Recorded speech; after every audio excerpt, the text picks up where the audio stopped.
Salam dəyərli yoldaşlar, mən bugün sizə danışacağım Konstitusiya Məhkəməsinin səlahiyyətləri ilə bağlı, yəni Konstitusiyamızın 130-cu maddəsinə bağlı. Bizim hər birimizdə də bəlli olduğu kimi qanunverici sistemində məhkəmə hakimiyyətini Azərbaycan Respublikasının məhkəmə heyəti keçirir. İlk öncə gəlin danışalım Konstitusiya Məhkəməsindən. Konstitusiya Məhkəməsinin 9 nəfər hakimi var. Konstitusiya Məhkəməsinin hakimləri vəzifəyi təyin edir.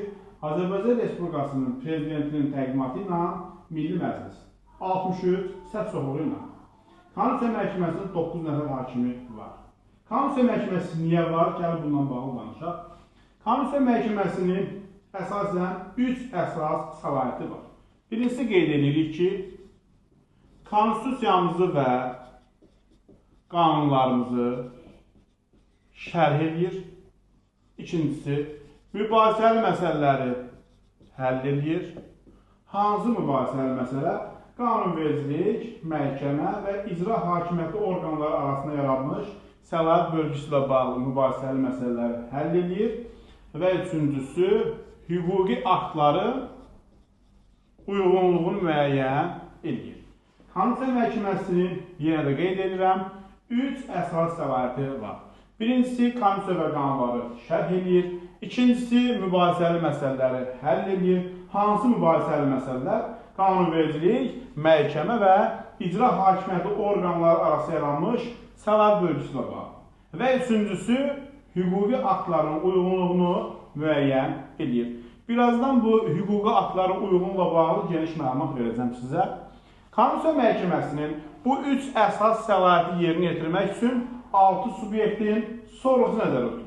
Belə ki, birincisi, Azərbaycan Respublikasının prezidenti, ikincisi, Azərbaycan Respublikasının prokurorluğu, üçüncüsü, Ali Məhkəmə, dördüncüsü, Naxçıvan Muxtar Respublikasının Ali Məclisi, beşincisi, Milli Məclisimiz və altıncısı, Nazirlər Kabineti.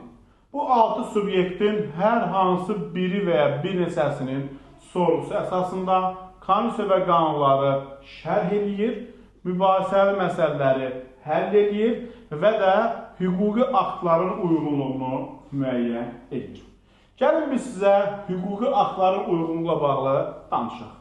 Biz konstitusiyanın lap əvvəldən başlayanda ilk olaraq hansı hüquqi aktları arzuqla keçdik, onunla bağlı danışaq. Birincisi, Azərbaycan Respublikasının konstitusiyası. Azərbaycan Respublikasının konstitusiyasını qəbul edir xalqımız. İkincisi, referendumla qəbul olmuş aktlar, başqa adına biz buna deyirik, referendum aktı, bunu da qəbul edir xalqımız. Sonra keçdik biz sizə qanun. Qanun qəbul olunur Milli Məclisimiz tərəfindən. Dördüncüsü, fərman. Fərman qəbul olunur Azərbaycan Respublikasının prezidenti tərəfindən. Beşincisi, qərar. Qərarı qəbul edir Azərbaycan Respublikasının Nazirlər Kabineti. Və altıncısı, normativ hüquqi akt. Onu isə qəbul edir Mərkəzi İcra Hakimiyyəti orqanları. Mərkəzi İcra Hakimiyyəti orqanları deyiləndə nazirlik, komitə və ona bərabər tutan digər dövlət qurumları nəzərdə tutulur dəyərli yoldaşlar. Gəlin biz bu azlığı danışaq. Konstitusiyamızdan başladıq, reform haqqından bağlı danışdıq. Sonra biz qanunverici hakimiyyətlə bağlı danışdıq, Milli Məclis qanun qəbul edir. Sonra icra hakimiyyəti orqanına bağlı danışdıq, prezidentimiz fərman qəbul edir. Sonra Nazirlər Kabinetinə bağlı danışdıq, qərar qəbul edir və Mərkəzi İcra Hakimiyyəti orqanları tərəfindən normativ hüquqi aktlar. Uyğunluğu müəyyən edilir dedikdə nə başa düşülür? Bu, qeyd etdiyim hüquqi aktların uyğunluğuna bağlı. Belə ki, dəyərli yoldaşlar, yadda saxlayın ki, Azərbaycan Respublikasında nə qədər hüquqi akt varsa da, hər biri konstitusiyamıza uyğun olmalıdır. Fərqi yoxdur, yəni referendumla qəbul olmuş aktlar, qanun, fərman, qərar, normativ hüquqi aktların hər biri konstitusiyamıza uyğun olmalıdır. Yəni, aşağıda qeyd olunanlar yuxarıdakılara uyğun olmalıdır. Ox çəkilən yuxarı məlumatımız olsun. Referendum aktı konstitusiyonun olmalıdır. Qanunlar həm referendum aktına, həm də konstitusiyaya uyğun olmalıdır. Fərman həm qanuna, həm referendum aktına, həm də konstitusiyaya uyğun olmalıdır. Qərar həm fərmana, həm qanuna, həm referendum aktına, həm də konstitusiyaya uyğun olmalıdır. Belə ki, normal hüquqi aktlarda hansı ki, mərkəzi icra hakimiyyəti orqanları tərəfindən qəbul olunur, uyğun olmalıdır qərara, fərmana, qanuna, referendum aktına və konstitusiyaya. Nə olursa olsun, hansı hüquqi aktla bağlı danışsaq, ilk öncə o konstitusiyaya uyğun olmalıdır. Məsəl üçün, belə bir sual verərlər ki, Milli Məclisin qərarları konstitusiyamıza uyğun olmalıdır. Bəli, uyğun olmalıdır. Və nəzərinizə çatdırım ki, uyğunluq ancaq burada qeyd olunanlarla bağlıdır. Başqa nə olursa olsun, burada qeyd olunanlara uyğun olmalıdır. Məsəl üçün, Nazirlər Kabinetinin qərarı Milli Məclisin qərarına uyğun olmalıdır. Xeyr, uyğun olmalı deyil. Çünki biz burada onunla bağlı bir məlumat yazmamışıq. Yazmışıq Milli Məclisin qəbul etdiyi qanun, prezidentimizdə fərman, Nazirlər Kabinetində qərar, mərkəzi icra hakimiyyəti orqanlarında isə normal hüquqi aktlar. Nümunə üçün başqa bir nümunə deyim. Deyirəm ki, Nazirlər Kabinetinin sərəncamı konstitusiyaya uyğun olmalıdır. Bəli, uyğun olmalıdır. Biz onları qeyd eləməmişik burada. Amma desəm ki, məsəl üçün, Nazirlər Kabinetinin sərəncamı, prezidentin sərəncamına uyğun olmalıdır. Xeyr, onunla bağlı danışa bilmərik. Biz burada nə qeyd olunur, onlarla bağlı danışırıq. Bu oldu birinci hissə ilə bağlı. Yenə də bir xatırlatma edeyim. Referendum aktları konstitusiyaya uyğun olmalıdır. Qanunlar referendum aktına və konstitusiyaya uyğun olmalıdır. Fərmanlarımız həm qanuna, həm referendum aktına, həm də konstitusiyaya uyğun olmalıdır. Qərarlarımız həm fərman, həm qanun, həm referendum aktına, həm də konstitusiyaya uyğun olmalıdır. Normal hüquq aktlar da həm qərar, həm fərman, həm qanun, həm referendumla qəbul olunmuş aktlar və konstitusiyaya uyğun olmalıdır. Düzdür, bir çoxunuz deyəcəksiniz ki, bəs Konstitusiya Məhkəməsinin səlahiyyətləri içərisində referendumla qəbul olunmuş aktlarla bağlı danışılmır. Bəli, mən sizlə tam razıyam. Biz uyğunluğu bu cür götürək deyə bunu qeyd etmişik. Dəyərli yoldaşlar, bu oldu bizim uyğunluqla bağlı birinci halımız. İkinci isə Naxçıvan Muxtar Respublikasının bağlıdır. Naxçıvan Muxtar Respublikasının konstitusiyası var. Belə ki, onu qəbul edir Naxçıvanın Ali Məclisi. Naxçıvan Muxtar Respublikasının qanunları var, onu da qəbul edir Naxçıvanın Ali Məclisi. Naxçıvan Muxtar Respublikasının qərarları var, Nazirlər Kabineti tərəfindən qəbul olunur. Eyni qaydada Naxçıvanın qanunları uyğun olmalıdır Naxçıvanın konstitusiyasına. Naxçıvanın Nazirlər Kabinetinin qərarları uyğun olmalıdır Naxçıvanın qanunlarına və konstitusiyasına. Bundan əlavə, Naxçıvan Muxtar Respublikasının konstitusiyası uyğun olmalıdır Azərbaycan Respublikasının konstitusiyasına. Naxçıvan Muxtar Respublikasının qanunları uyğun olmalıdır Azərbaycan Respublikasının konstitusiyasına və qanunlarına. Naxçıvan Muxtar Respublikasının Nazirlər Kabineti qərarları isə uyğun olmalıdır Azərbaycan Respublikasının konstitusiyasına, qanunlarına, prezidentimizin fərmanlarına və Nazirlər Kabinetinin qərarlarına. Bu bizdə olduğu uyğunluqla bağlı olan ikinci hissə. Yəni, hüquqi aktlara uyğunluğa bağlı danışanda çətin deyil. Sadəcə olaraq biz bilirik ki, kim nəyi qəbul edir və uyğun hansı bir qayda müəyyənləşdirir. Əlavə olaraq, dəyərli yoldaşlar, var dövlətlər arası müqavilə, var hökumət arası müqavilə. Bu bizim artıq üçüncü hissəmizdir. Dövlətlər arası müqavilə qüvvəyə minməmişdən əvvəl uyğunluğu yoxlanılır konstitusiyamıza. Hökumətlərarası müqavilələr isə qüvvəyə minməmişdən əvvəl uyğunluğu yoxlanılır konstitusiyamıza və qanunlarımıza. Bu qaydanı yadda saxlayırıq. Birinci hissələ bağlı məlumatımız oldu, ikinci hissələ bağlı məlumatımız oldu, üçüncü hissələ bağlı məlumatımız oldu. Və digər məsələlərlə bağlı danışanda, həmçinin bələdiyyə qərarlarına bağlı danışarıq dördüncü hissədə. Bələdiyyə qərarları uyğun olmalıdır konstitusiyamıza, qanunlarımıza, prezidentin fərmanına və Nazirlər Kabinetinin qərarlarına. Bu uyğunluqda yoxlayır Konstitusiya Məhkəməsi.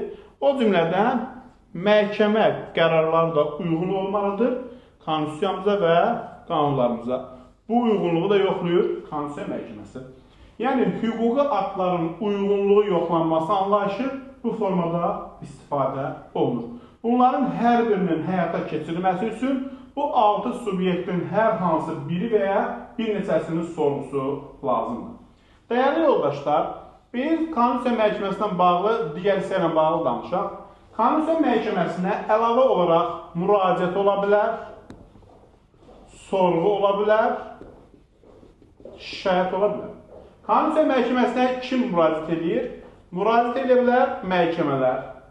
Sorğu göndərə bilər insan hüquqları üzrə müvəkkil, şikayət edə bilər hər kəs. Nə ilə bağlı müraciət, nə ilə bağlı sorğu, nə ilə bağlı şikayət göndərilir? Məhkəmələr müraciət edir insan və vətəndaş hüquq və azadlıqlarla bağlı qəbul olmuş hüquq haqların şərh edilməsindən bağlı. Yəni, şərh üçün müraciət edir məhkəmələr. Məsəl üçün, hər hansı bir məhkəmədə insan vətəndaş hüquq və azadlıqla bağlı qəbul olmuş bir hüquq haqda mübahisə yaranır və yaxud da ki, izaha ehtiyacı olur. O zaman həmin o məhkəmə, Konstitusiya Məhkəməsinə həmin o müddianın, həmin o fikrin şərh edilməsinə bağlı müraciət göndərir. Sorğu və şikayət, dəyərli yoldaşlar, sorğu və şikayətin hər biri insan və vətəndaş hüquq və azadlıqlarını pozan hüquqi aktlardan olur.